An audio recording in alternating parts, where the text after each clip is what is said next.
রক্তের সম্পর্ক থাকলেই কিন্তু মানুষ আপন হয় না। কিছু মানুষের সাথে সম্পর্কটা এমন জটিলভাবে তৈরি হয়, তারা রক্তের সম্পর্ক না থাকলেও মনে হয় কত জনমের তারা আপন। ওই যে কথায় আছে না, আপনের থেকে পর ভালো, পরের থেকে জঙ্গল ভালো। আসলে কথাটা কিন্তু একদম বাস্তব। তো হ্যালো এভরিওয়ান, সবাই কেমন আছেন? আশা করি অনেক ভালো আছেন। অনেকদিন পরে একটি লং ভিডিও নিয়ে হাজির হইলাম। ভাবছিলাম প্রতি শুক্রবারে একটা করে লং ভিডিও দিব, তো ব্যস্ততার কারণে ভিডিও দিতে পারি না। তো আজকে ভাবলাম যে বান্ধবী আসছে, তো আপনাদের সাথে শেয়ার করি। কারণ আমার বান্ধবীও আগে আমার সাথে ভিডিও দিত, কিন্তু এখন সে একটু ব্যস্ত থাকে, এই জন্য কোনো ভিডিওই দেয় না। মানে ফেসবুকে কাজ করে আর কি, সে ছেড়ে দিয়েছে। আশা করি ভবিষ্যতে কাজ করবে। তো যাই হোক, বান্ধবী আসছে, তো কি সকালে উঠে আর কি এখানে রুটি বানাইতেছি।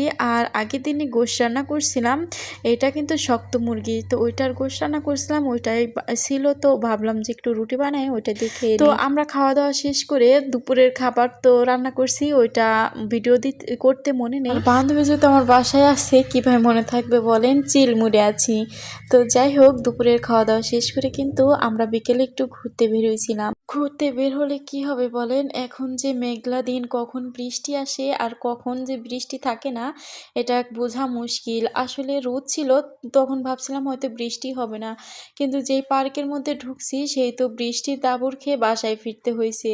তো যাই হোক, আজকে যেহেতু ঘুরতে পারি না, বান্ধবী যেহেতু 2-3 দিন আছে, তারে নিয়ে অন্য দিনে ঘুরবো, এটা এই করে আর কি বাসায় চলে গেলাম। তো বাসায় যাওয়ার আগে ঘুরতে বেরোইছি, আর বান্ধবীর কিছু খাওয়াবো না, এটা কি হয় বলেন?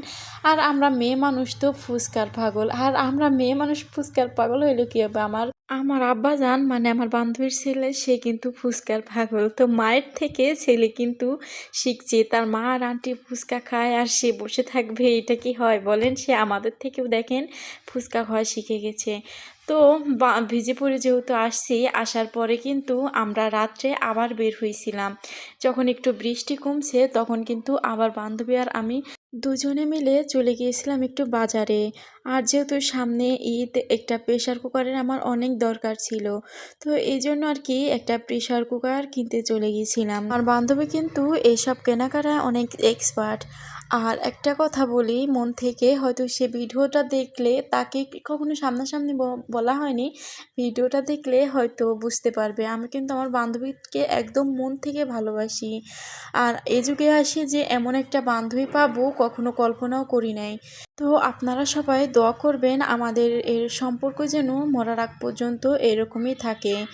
তো যাই হোক, আমার আজকের ভিডিওটি এই পর্যন্তই। দেখা হবে নেক্সট কোনো ভিডিওতে।